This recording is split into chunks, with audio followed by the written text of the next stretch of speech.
Vamos falar de investimentos, então vamos trazer para vocês mais uma empresa para que possamos retratar aqui como que está a sua situação econômica e financeira, com base no balanço agora do segundo trimestre de 2023, que foi divulgado nessa semana que passou. Estamos falando aqui da Uzi Minas, que trouxe já as suas informações contábeis aí referentes ao segundo trimestre de 2023. E aí o mercado naturalmente que reagiu, né? Como era esperado, né? Reage de forma negativa, derrubando o valor da cotação das ações da Uzi Minas S.A. E a Uzi Minas S.A. foi uma empresa também indicada aqui para os nossos inscritos pelo meu amigo Gilson. Grande Gilson, prazer ter você conosco. Muito obrigado pela sua participação, muito obrigado pela sugestão. Também quem sugeriu a Uzi Minas foi a minha amiga Flávia Capelletti. Ô Flávia, também uma honra ter você conosco. Apareça sempre, Flávia. E é um prazer também poder lhe atender. E caso também vocês queiram outras empresas, é fácil, basta entrar aqui, ó. Canal Silas Negro, me manda a sua sugestão, aproveita, faça a sua inscrição, dá o like e venha junto conosco construir e repartir conhecimentos.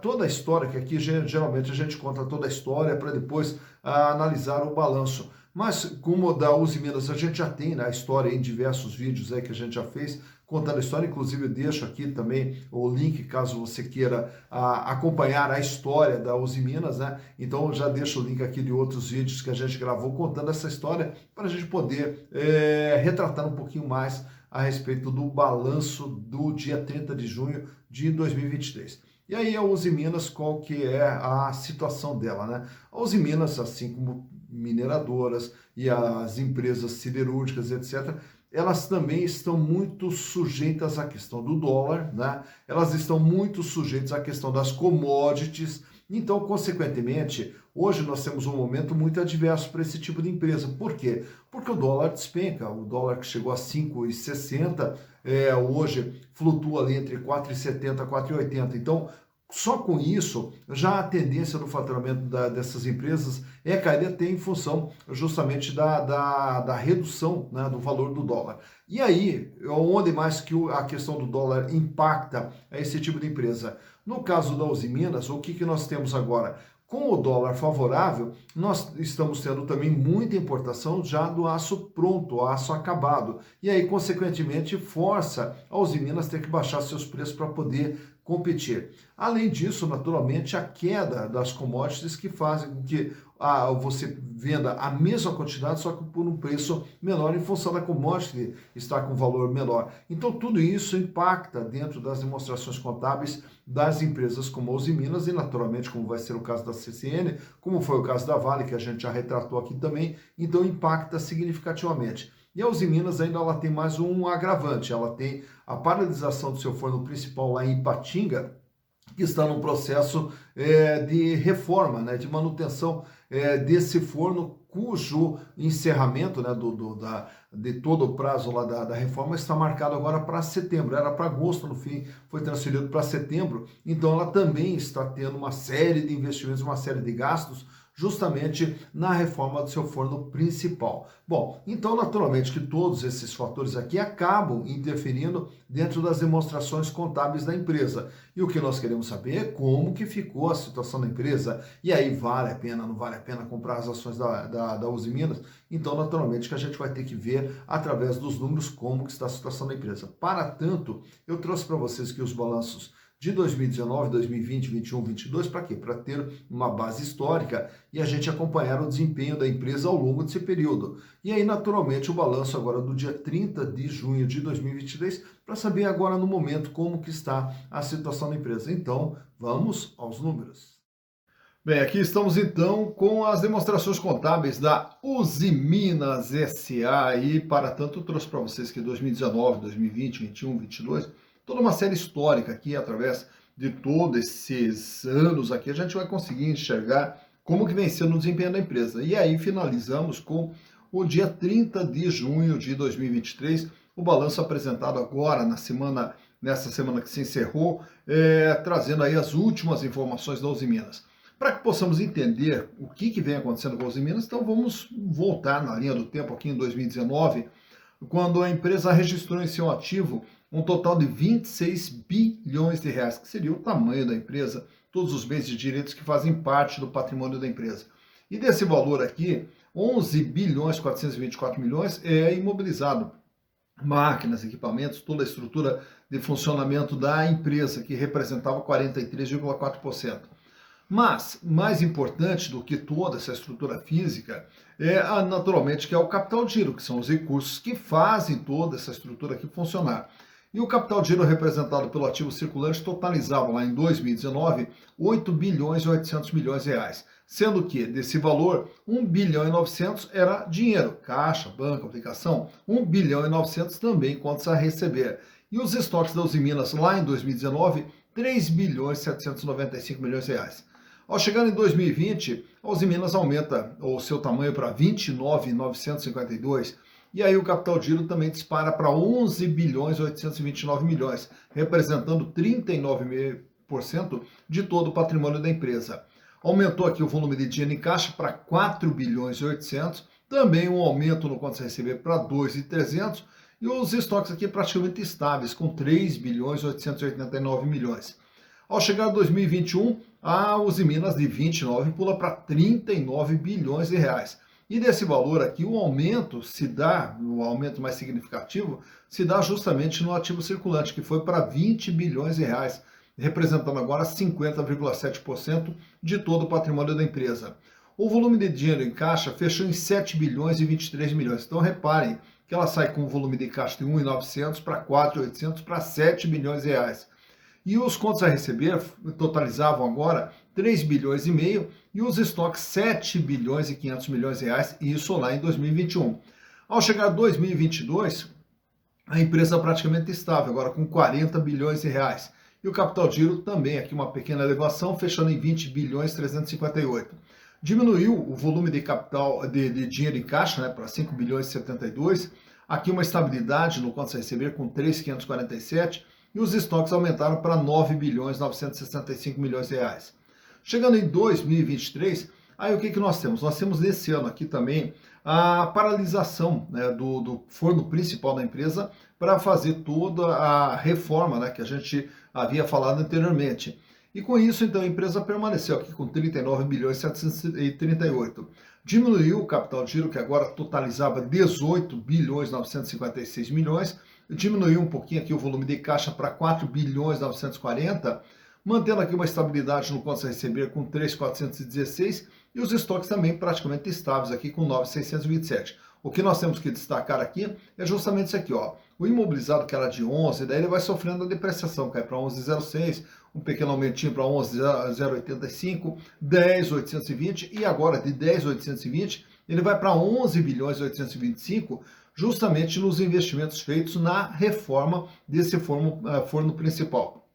Então, com isso, nós percebemos aqui que a empresa até se preparou em termos de estoque, aumentando o seu volume de estoque, para suportar essa paralisação e a reforma do forno, que está previsto o término agora para o mês de setembro. Olhando agora o endividamento da empresa pelo passivo circulante, dívidas de curto prazo, passivo não circulante, dívidas de longo prazo, e o total do endividamento que fecha com 10 bilhões 771 milhões de reais. 40,9% é o tamanho da dívida em relação a todo o patrimônio. A maior parte da dívida sempre aqui, no longo prazo. Então a empresa trabalhava com 40,9% de capitais de terceiros e 59,1% de capital próprio. Já no ano de 2020, o endividamento vai para 13 bilhões 113 milhões com 43,8% o peso da dívida. Em 2021, 15 bilhões 123, apesar desse aumento nominal da dívida, mas o peso da dívida passou a ser agora de 38,3, então diminuiu o volume da dívida. Em 2022, a dívida cai para 14 bilhões 112, com 35,3%.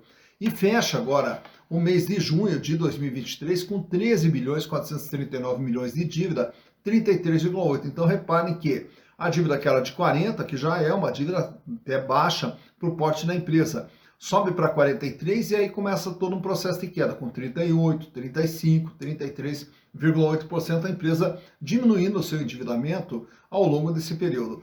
E outro detalhe que chama atenção na empresa aqui é essa linha de empréstimos e financiamentos de curto prazo, que ela é muito pequena, né? A dependência bancária da empresa no curto prazo, muito pequena, perto do volume de atividades da empresa. E os resultados produzidos pela Usiminas? Lá em 2019 faturou 14 bilhões 948 milhões. Em 2020 o faturamento foi para 16 bilhões. Em 2021 dobrou o faturamento, foi para 33 bilhões 736 milhões. Em 2022 uma pequena queda fechando com 32.470. E esse ano aqui daí sim, aí a queda já foi mais significativa, fecha com 14 bilhões em 6 meses, que se projetarmos aqui para 12 meses, vai para 28 bilhões, aproximadamente o faturamento da Usiminas previsto para 2023. Mas, mais importante do que essa linha de faturamento, é a linha de baixo, do lucro. Lá em 2019, a empresa registra um lucro de 376 milhões, em 2020, 1 bilhão 291 milhões, em 2021, olha o lucro que a Usiminas apresentou, 10 bilhões de reais. E aí com esses 10 bilhões de reais, agora há pouco a gente falou aqui da diminuição do endividamento, é justamente por quê? Porque aumenta aqui o capital próprio da empresa em função desses lucros que passam a fazer parte do patrimônio líquido. Então, com isso, o peso do patrimônio líquido passou a ser maior e fazendo com que o endividamento fechasse num nível menor devido ao quê? A esse lucro de 10 bilhões de reais. Já em 2022, apesar de uma pequena queda no faturamento, a queda no lucro foi mais significativa. Ela fecha com 2 bilhões e 92 milhões de reais. E agora, até junho de 2023, a empresa vem registrando um lucro de 831 milhões, o que, projetado para 12 meses, daria 1 bilhão 660. Então, também mais uma queda de lucro prevista para o ano de 2023. E até em função desses números apresentados, é que a Usiminas, nessa última sexta-feira, quando da divulgação do seu balanço, apresentou uma queda no valor das suas ações. Mas o que impactou tanto essa queda do lucro?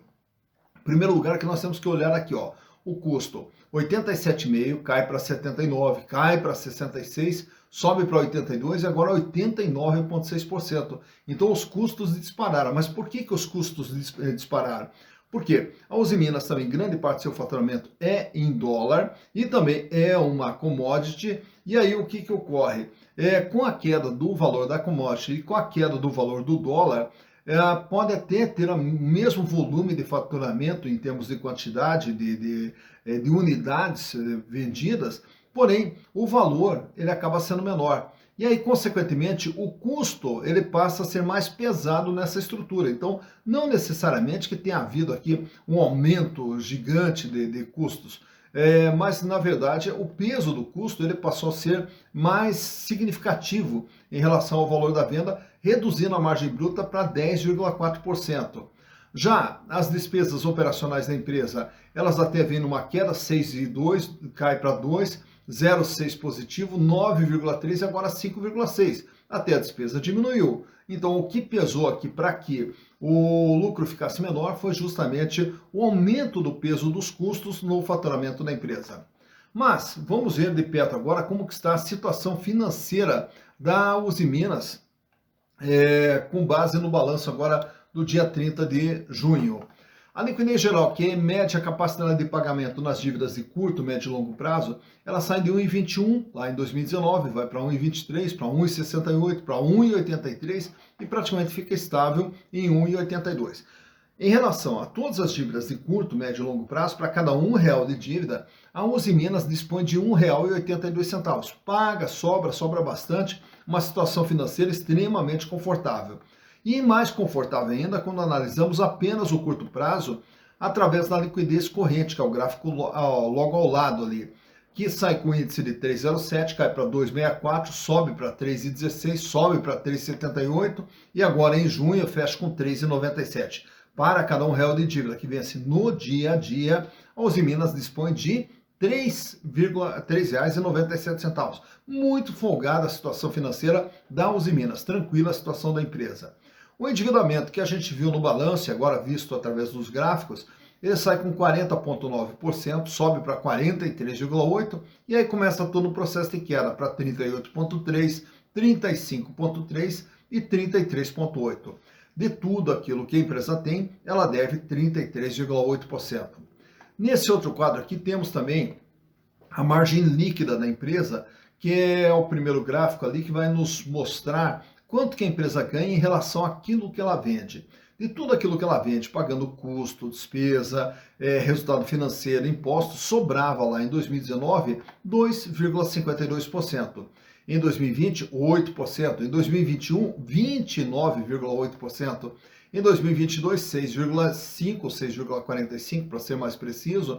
E esse ano vem trabalhando com uma margem de 5,9%. De tudo aquilo que ela vende, sobra líquido e limpo para a empresa 5,9%.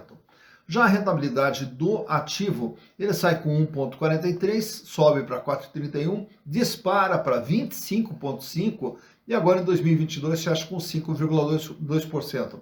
Em relação a todo o investimento feito, a empresa gerou um ganho de 5,2%. O terceiro gráfico, logo à direita ali, ele está relacionado aos acionistas. Quanto que os acionistas estão ganhando por ter as ações da Uzi Minas? 2,4% em 2019, 7,7% em 2020, 41,3% em 2021 e 8,1% agora em 2022. Ao ter as ações da Uzi Minas, os acionistas tiveram um ganho de 8,1%. Fechando com esse quadro aqui, trazendo alguns indicadores relacionados às ações da empresa. O valor patrimonial de uma ação da Uzi Minas, agora em junho, fechou em R$ 18,87. Porém, para você comprar uma ação da Uzi Minas, você vai pagar R$ 7,15 com base na cotação do último dia 28 de junho, quando da gravação desse vídeo. Então vejam que o valor de mercado está bem abaixo do valor patrimonial, o que nos dá um PVP, preço por valor patrimonial, de 0,38. Isso quer dizer que as ações da Uzi Minas são vendidas com deságio de 62%. Lucro por ação com base nos últimos 12 meses, 77 centavos, o que dá uma rentabilidade para o acionista de 10,77%. Dividendos por ação. Em 2022, a Uzi Minas distribuiu a título de dividendos 62 centavos e a relação preço/lucro fecha em 9,29. Isso quer dizer, ao comprar as ações da Uzi Minas, os acionistas vão levar aproximadamente 9,3 anos para ter o retorno de seus investimentos através dos lucros gerados pela empresa. Free float, 66,98% das ações são negociadas livremente na bolsa, fora da mão dos controladores. E aí fechamos ali também com o tag along. O tag along da empresa é zero, quer dizer, se ela for vendida, se os controladores quiserem vender a empresa, não é garantido para o minoritário mesmo o tratamento majoritário. Naturalmente que tem uma proteção legal que tem que ser oferecido pelo menos 70% do que for oferecido para o majoritário terá que ser oferecido para o minoritário. E fechando aqui com esse gráfico extraído do Google, mostrando o comportamento do valor das ações da Uzi Minas nos últimos 5 anos. Lá em 2018, as ações eram cotadas a R$ 7,90. E durante 2018, 2019, elas oscilaram ali até entre R$ 9 e R$ 10. Ao chegar a 2020, tivemos ali uma queda logo na questão da pandemia, onde a ação despencou para R$ 4,33. Passando o efeito inicial da pandemia, você repara ali que no meio do gráfico começa ali uma montanha, né? As ações começam a disparar e atingem seu maior valor lá no mês de abril, comecinho de maio de 2021, quando as ações beiraram R$ 23. Só que foi só aquele período. A partir dali ela começa novamente um período de queda. Entrando 2022, aí ela vai despencando, né? E aí chega no finalzinho de 2022 na faixa de R$ 7,10 aproximadamente. Começa 2023, ela vai numa estabilidade entre R$ 7,00 e R$ 7,50, culminando agora com uma cotação nesse último dia 28 de junho, quando da gravação desse vídeo, com as cotações na faixa de R$ 7,15. Então por aqui você vê quando que as ações tiveram seu maior valor, quando que elas tiveram seu menor valor e como que vem se comportando o valor das ações da Uzi Minas S.A. Tá então mais uma empresa analisada, Uzi Minas S.A. lá de Minas Gerais. Falar em Minas Gerais, um grande abraço para todo mundo aí de Minas. É muito legal ter vocês conosco aqui, muita gente de Minas me mandando mensagem, participando dos cursos e tal. Muito legal ter vocês conosco. Tá aí, então, análise da Uzi Minas. E aí você viu dentro do balanço, né, que é uma empresa que quando os ventos estão favoráveis, o faturamento vai lá para cima, o lucro explode, né? E aí, quando os ventos não estão favoráveis, aí o lucro cai, o faturamento cai. Enfim, é uma empresa que ela passa ali, né? Ela tem ciclos, né? Ciclos favoráveis e não tão favoráveis assim. E naturalmente que quem retrata tudo isso aí é o balanço. O balanço ele pega uma fotografia num determinado momento da situação econômica e financeira de uma empresa. Mas essa fotografia ela tem que ser interpretada, ela tem que ser analisada. E aí, por isso que o canal Silas Negro faz todo esse processo de análise para mostrar para vocês como que está a situação da empresa. Mas isso aí você também pode aprender a fazer muito fácil, muito simples. Inclusive nós temos o nosso curso lá na plataforma Hotmart, onde você pode aprender a fazer toda essa interpretação, buscar as informações, planilhar essas informações e interpretar, né, para você poder verificar como que está a situação de uma empresa, se vale a pena investir, se não vale a pena investir, como que está naquele momento ali, aquele ativo e aquela ação. Então você pode aprender isso aí de uma forma muito rápida, prática, didática, com material de apoio. Basta entrar aqui no vídeo, nós temos aqui na descrição o link de acesso tanto ao curso de análise de balanço, como também ao curso de valuation. E tudo isso aí você pode aprender de uma forma muito simples, né? Então, também, caso queira aprender, será um prazer ter vocês conosco lá na Hotmart. E o importante, o que é? É justamente a gente não se deixar impactar pelas notícias, pelas informações, mas sim, e pelos fatos. E aí, quando você pega o balanço, você mesmo faz a interpretação e aí decide se naquele momento vale a pena aportar ou não naquela empresa, que às vezes a queda, né, abre uma janela de oportunidade para poder aportar e para poder entrar. Mas, fundamentalmente, uma empresa ela tem que ser saudável financeiramente, em termos de endividamento. O endividamento não pode estar muito alto ou crescendo, porque endividamento sufoca e mata, né? E aí, naturalmente, que para fazer investimentos se faz empresas que dão lucro, né? Porque só através do lucro é que nós vamos ter retorno e que nós vamos ter crescimento de patrimônio. E esse patrimônio, ele é o objetivo do investimento para quê? Para justamente você chegar num determinado momento da sua vida, poder ter uma vida cada vez melhor e uma vida cada vez mais digna, que é o que nós desejamos para vocês. Dito isso, bons investimentos para vocês.